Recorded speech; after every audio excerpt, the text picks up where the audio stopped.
नमस्कार, मैं हूं आपके साथ पूर्वी राय और आप देख रहे हैं एमपी फर्स्ट न्यूज।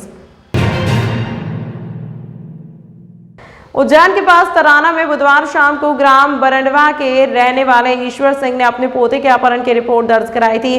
5 वर्षीय बच्चे के अपहरण की सूचना मिलने पर पुलिस हरकत में आई और तत्काल प्रभाव से मुखबिर तंत्र और साइबर सेल उज्जैन की टीम द्वारा प्राप्त हो रही लोकेशन के आधार पर आरोपी को इंदौर से गिरफ्तार कर लिया।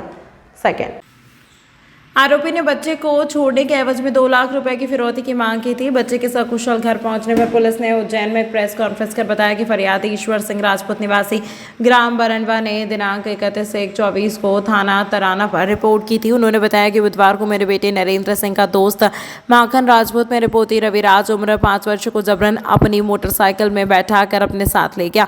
फरियादी की रिपोर्ट पर से थाना तराना में 51-24 धारा 363 कायम कर घटना के संबंध में वरिष्ठ अधिकारियों को अवगत कराया गया, जिस पर से पुलिस टीम का गठन कर तत्काल परिजनों से प्राप्त सूचना के आधार पर एवं साइबर सेल उज्जैन से प्राप्त मोबाइल नंबरों की लोकेशन के आधार पर अपहृत बालक रविराज की बरामदगी एवं आरोपी माखन की गिरफ्तारी के लिए टीम को रवाना किया गया। मामले में पुलिस को बड़ी कामयाबी मिली और 5 घंटे के अंदर आरोपी को गिरफ्तार कर बच्चे को बरामद किया गया। आरोपी माखन के कब्जे से घटना में प्रयुक्त HF deluxe motorcycle MP4 MR 8445 जब्त की गई। प्रकरण में आरोपी माखन द्वारा फरियादी के पुत्र जितेंद्र से अपहृत बालक रविराज को छोड़ने के बदले 2 लाख रुपए की मांग की गई थी।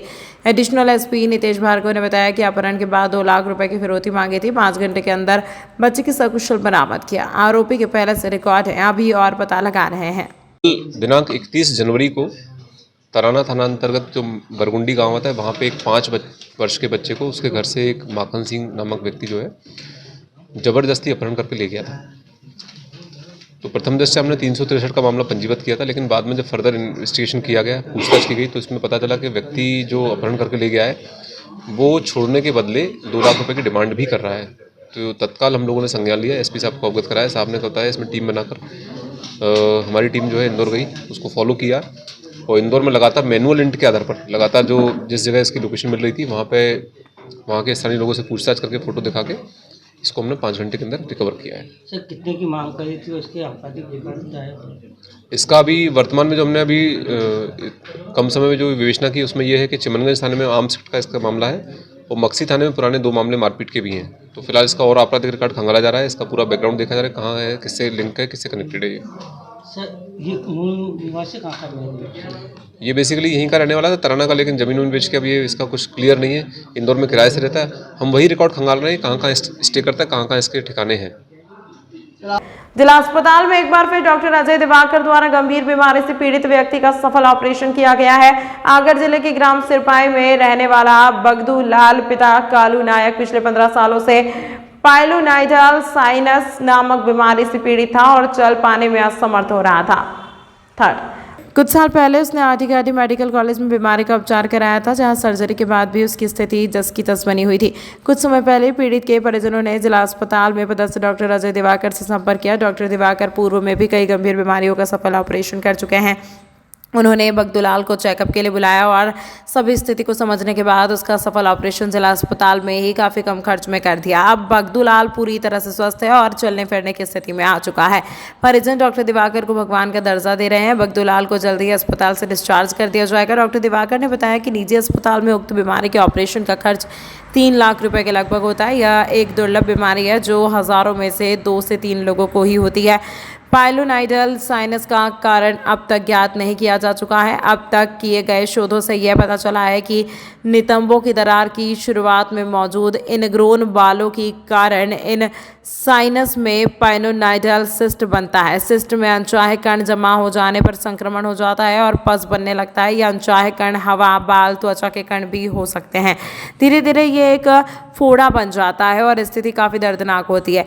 पाइलोनाइडल साइनस के दौरान सही खान पान रखने से आपको कुछ आराम मिल सकता है। हालांकि पाइलोनाइडल साइनस के सिस्ट का सबसे सटीक इलाज सर्जरी ही है। मेडिकल में ऑपरेशन करवाया था सर, तो सक्सेस नहीं हुआ। फिर डॉक्टर साहब ने ऑपरेशन किया तो मैं ठीक हूँ अभी। वहाँ गांव सिरपोई से आया, आगर के पास में रहता। क्या नाम है? बगदूलाल। ये लड़का जो है पिछले 7 साल पहले ये आरडी गार्डी मेडिकल कॉलेज में ऑपरेट हुआ था, जिसका नाम था पाइलोमिडल साइनस। वहाँ पे कुछ प्रॉब्लम हुआ, उसके बाद ये वापस रिकरेंस हुआ। तो आज दिनांक 25 को मैंने इसको एग्जामिन करके ऑपरेट किया था। इस ऑपरेशन में लिम्बर फ्लैप लिया जाता है, जो कि एक तरह का मतलब ट्रांसप्लांट होता है स्किन का, जिससे ये बीमारी कभी दोबारा रिपीट नहीं होती है। मरीज आज चीज में स्वस्थ है और आज उसका डिस्चार्ज हो रहा है। अगर ये 2 से 2.5 लाख का रहता है और ये प्लास्टिक सर्जन जो सुपर स्पेशलिटी वाले डॉक्टर होते हैं वो लोग करते हैं। ज़्यादा हेयर जिनके बाल, जिनके शरीर पे ज़्यादा बाल होते हैं पुरुषों में या महिलाओं में, ग्लूटियल रीजन पे कमर के नीचे वाले हिस्से में ज़्यादा बाल होते हैं, उसकी वजह से होता है ये 5 से 10% लोगों को होता है। आपका नाम? Doctor Ajay Diwakar, general surgeon हूँ मैं यहाँ पे, जिला चिकित्सालय उज्जैन। उज्जैन विक्रम विश्वविद्यालय में राष्ट्रीय शिक्षा नीति के क्रियान्वयन की समीक्षा और चुनौतियों पर चर्चा करने के लिए यूजीसी विश्वविद्यालय अनुदान आयोग के सौजन्य से 2 फरवरी को राष्ट्रीय कॉन्फ्रेंस का शुभारंभ राज्यपाल मंगूभाई पटेल ने किया। इस अवसर पर राज्यपाल पटेल ने कहा कि राष्ट्रीय शिक्षा नीति 2020 का निर्धारण प्रधानमंत्री नरेंद्र मोदी ने विद्यार्थियों में ज्ञान की शक्ति बढ़ाने और विद्यार्थियों का हौसला बढ़ाने के साथ बंधन मुक्त शिक्षा का अवसर देने के संकल्प के साथ नई शिक्षा नीति का निर्माण कराया था। उन्होंने कहा कि नई शिक्षा नीति में कला और विज्ञान, व्यावसायिक और शैक्षणिक योग्यता, पठन और गैर पठनकर गतिविधियों के बीच विभाजन को खत्म करने का अवसर उपलब्ध कराता है। नई शिक्षा नीति के लागू होने से शिक्षण में बहुमुखी माहौल को बढ़ावा मिलेगा। विश्वविद्यालय के स्वर्ण जयंती सभागृह में आयोजित 1 दिवसीय आयोजन में 4 राज्यों मध्य प्रदेश, छत्तीसगढ़, उत्तर प्रदेश और उत्तराखंड के 270 से अधिक शासकीय और शासकीय विश्वविद्यालयों के कुलपति शामिल हुए। यूजीसी के चेयरमैन प्रोफेसर एम जगदीश ने राष्ट्रीय शिक्षा नीति 2020 के संदर्भ में विस्तार से जानकारी देते हुए कहा कि यूजीसी राष्ट्रीय शिक्षा नीति 2020 की विजन को पूरा करने के लिए सतत प्रयास कर रहा है और आयोग यह सुनिश्चित करता है कि उपरोक्त पहलों के लाभ महत्वाकांक्षी युवाओं के एक बड़े वर्ग तक समयबद्ध तरीके से पहुंचे। महत्वपूर्ण पहलों के प्रभावी कार्यान्वयन के लिए एक रोड मैप विकसित करने में विश्वविद्यालयों को सुविधा प्रदान करने के लिए यूजीसी ने केंद्रीय विश्वविद्यालयों, राज्य विश्वविद्यालयों, निजी विश्वविद्यालयों और मान्यत विश्वविद्यालयों के कुलपतियों सहित 5 क्षेत्रीय समितियों का गठन किया है। यह सत्र विश्वविद्यालय के शला का दीर्घावधि अध्ययनशाला के कक्षों में कार्यक्रम में शामिल होने वाले कुलपति अलग अलग चर्चा कर नई शिक्षा नीति को लागू करने पर आ रही परेशानी को लेकर भी सुझाव दिए। विद्यालय के लिए बहुत ही गौरवशाली क्षण है जब विश्वविद्यालय में पहली बार 350 से ज़्यादा कुलपतियों का समागम 4 स्टेट के हुआ, जिसमें उत्तराखंड, उत्तर प्रदेश, छत्तीसगढ़ और मध्य प्रदेश के कुलपतियों का यहाँ समागम हुआ। इस पर जो है 10 सेशन के तहत जो है नई शिक्षा नीति पे पूरा विस्तार से चर्चा हुई, उसके विभिन्न पैरामीटर पर कि उसका क्रियान्वयन कैसे किया जाए। यूजीसी के चेयरमैन साहब इसमें सम्मिलित हुए और ये कार्यक्रम यूजीसी द्वारा निर्धारित किया गया था। 5 जोन में भारतवर्ष को बांटा है। ये चौथा जोन है जो सेंट्रल जोन है, जिसके लीड कोऑर्डिनेटर विक्रम विश्वविद्यालय कुलपति को बनाया है। उसी के तहत ये कार्यक्रम हुआ है। इसमें 400 से ज़्यादा पार्टिसिपेंट इसमें सम्मिलित हुए हैं और इस पर काफ़ी गंभीरता से नई शिक्षा नीति के क्रियान्वयन पर विस्तार से चर्चा हुई है। उसकी एक रिपोर्ट तैयार की जाएगी और रिपोर्ट तैयार करके जो माननीय मुख्यमंत्री जी को और ख़ास तौर से यूजीसी और जो विभिन्न शिक्षण संस्थाएं हैं जो रेगुलेट करती हैं, उनको ये भेजा जाएगा। ठीक, थैंक यू। रेलवे बजट में उज्जैन के लिए 185 करोड़ में नई रेल लाइन से महाकाल लोक आना और आसान होगा। इंदौर, देवास, उज्जैन 79.23 किलोमीटर दोहरीकरण के लिए 185 करोड़ रुपए रेल बजट में मिले हैं। रेल बजट के जिले के लिए खासी उम्मीदें लेकर आया है। इस बार के केंद्रीय बजट में पश्चिम रेल के रतलाम रेल मंडल को 2,281 करोड़ रुपए दिए गए हैं, जिससे जिले की अनेक योजनाएं पूरी हो सकेंगी। इस रकम से न अहम कार्य शामिल है। इन प्रोजेक्ट के गति पकड़ने से जल्द ही यहाँ की रेल सेवा और मजबूत होगी। खास बात यह है कि इंदौर, देवास, उज्जैन रेल लाइन दोहरीकरण के लिए 185 करोड़ रुपए दिए हैं, जिसमें महाकाल लोक आना और आसान हो जाएगा। इस बार के रेल बजट में रतलाम, अकोला, खंडवा गेज कन्वर्जन के लिए 700 करोड़, इंदौर दाहोद नई रेल लाइन के लिए 400 करोड़ से अधिक रकम मिली है। मुख्यमंत्री डॉक्टर मोहन यादव ने बताया कि पिछले बजट में रतलाम मंडल को 1500 करोड़ रुपए मिले थे, जबकि इस बार के बजट में 2,281 करोड़ रुपए रखे गए। जानकारी के अनुसार रेल बजट में मिली राशि से जिले के कई अहम प्रोजेक्ट को गति मिलेगी। इनमें इंदौर, देवास, उज्जैन की 79.23 किलोमीटर को दोहरीकरण योजना भी शामिल है, जिसके लिए 185 करोड़ रुपए का प्रावधान किया गया है। बजट के अहम प्रावधान: इंदौर देवास उज्जैन 79.23 किलोमीटर दोहरीकरण के लिए 185 करोड़ रुपए। दूसरा, उज्जैन में 2.2 किलोमीटर फ्लाईओवर के लिए 0.10 करोड़ रुपए। तीसरा, नई खेड़ी उज्जैन के बीच समपार संख्या में 23 के बदले ऊपरी सड़क पुल के लिए 1 करोड़ रुपए। चौथा, बेड़ावनिया नागदा के बीच समापार संख्या 102 के स्थान पर ऊपरी सड़क पुल के लिए 2 करोड़ रुपए। पांचवा, नागदा यार्ड संपार संख्या 103 के बदले 2 लेन वाला ऊपरी सड़क पुल के लिए 2 करोड़ रुपए मिले हैं। हमारे यशस्वी प्रधानमंत्री श्रीमान नरेंद्र मोदी जी ने मध्य प्रदेश के विकास के लिए सदैव मार्गदर्शन और सहयोग दिया है। हाल ही में मैंने दिल्ली प्रवास में केंद्रीय रेल मंत्री श्रीमान अश्विनी वैष्णव जी से भेंट की है। उनसे हुई चर्चा के तारतम्य में बताना चाहूँगा कि उज्जैन झालावाड़ रेल लाइन को जल्द ही मंजूरी मिलेगी। उज्जैन दिल्ली मुंबई ट्रेन रूट पर प्रदेश के लिए नई नमो भारत ट्रेन मिलेगी। यह ओवरनाइट स्लीपर ट्रेन होगी। उज्जैन के फ्रीगंज में रेलवे ओवरब्रिज पर भी ब्रिज बनाया जाएगा। इंदौर भोपाल उज्जैन के मध्य रैपिड रेल और वंदे मेट्रो चलाने के लिए भारत सरकार को प्रस्ताव भेजा जाएगा। महू सनावद रेल लाइन पर गेज परिवर्तन का काम तेज गति से करने का दायित्व रेल मंत्रालय के वरिष्ठ अधिकारियों को सौंपा गया है। इंदौर दाहोद परियोजना मिशन मोड में शीघ्र क्रियान्वित होगी। इस परियोजना से पीथमपुर, धार, सरदारपुर, झाबुआ क्षेत्र में औद्योगिकरण बढ़ेगा। पीथमपुर में मल्टी मॉडल लॉजिस्टिक पार्क निर्माण किया जाना है। इसे भी रेल लाइन से जोड़ा जाएगा। कलकत्ता और वाराणसी से मध्य प्रदेश की कनेक्टिविटी बढ़ाई जाएगी।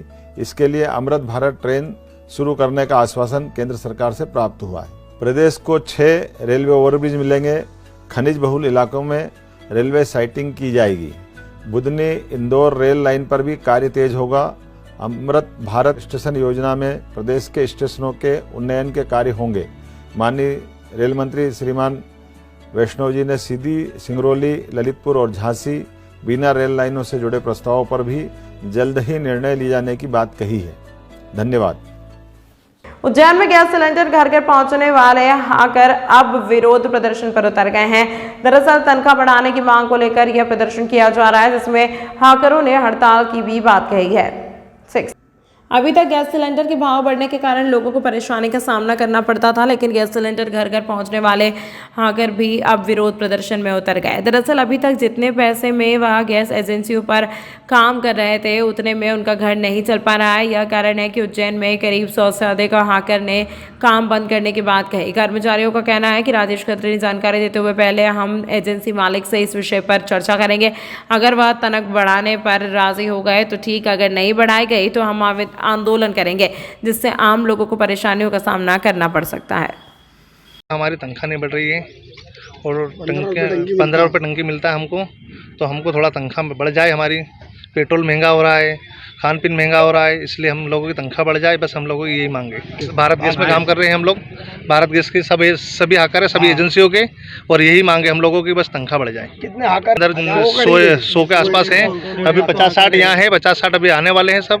सब एक ही मांग है हम लोगों की, सिर्फ तनख्वाह बढ़ जाए।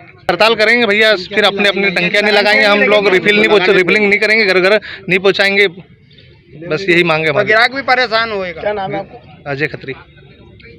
कृष्ण विहार में चौकीदारी का काम करने वाले युवक की अज्ञात कारणों के चलते मौत का मामला सामने आया। नीलगंगा थाना पुलिस कर रही मामले की जांच। नीलगंगा थाना क्षेत्र के कृष्ण विहार कॉलोनी में कमलेश यादव नाम का युवक चौकीदारी का काम करता है। जब वह 2 दिन से उसे फोन लगाने पर वह फोन नहीं उठा रहा था, तब उसके साथियों ने घर पर जाकर देखा, जो बंद करने में उसकी लाश मिले। इस पूरे घटना की जानकारी नीलगंगा थाना पुलिस को दी गई। पुलिस ने दरवाजा तोड़कर युवक के शव को पोस्टमार्टम के लिए जिला अस्पताल में भिजवाया। मौत के कारणों का पता पोस्टमार्टम रिपोर्ट के बाद ही चल सकेगा। बताया जा रहा है कि युवक आगरा का रहने वाला है और उज्जैन रहकर चौकीदारी का काम करता था। हमने उनको काफ़ी टाइम फ़ोन लगाया, उनके फ़ोन ना उठाने के बाद फिर जब लड़का दूसरी शिफ्ट में पहुंचा, तब उनको पता चला कि कुछ ऐसा है, तो फिर पुलिस को बुलाया गया और अभी पोस्टमार्टम के लिए लेके आया हम लोगों को। लड़का यहीं का रहने वाला है, वो तो उज्जैन में जो दूसरी शिफ्ट करता है, उसको जब पता है, हमने सुबह से फ़ोन लगा रहे थे तो फ़ोन उठा नहीं रहते वो लोग। फिर जब आज पहुँचे तब आज पता चला कि फिर ऐसा है, तो फिर पोस्टमार्टम के लिए कल रात को लेके आया। ये आगरा के पास में रहते हैं, आहिर बढ़िया रहते हैं उनके पास से। मोदी क्या नाम है? उनका नाम है भरत सिंह यादव। क्या उम्र होगी? उम्र लगभग 52 साल होगी। क्या काम करते थे आप उस टाइम? यहाँ पे हमारा मैं चौकीदारी का काम करता हूँ। आपका नाम बताओ। जी मेरा नाम सुमित नाम है। कौन सा थाना पीएम करोगे? हाँ जी, थाना कौन सा पीएम करोगे? दिलगंगा। तमाम महत्वपूर्ण खबरों के लिए देखते रहिए MP फर्स्ट न्यूज।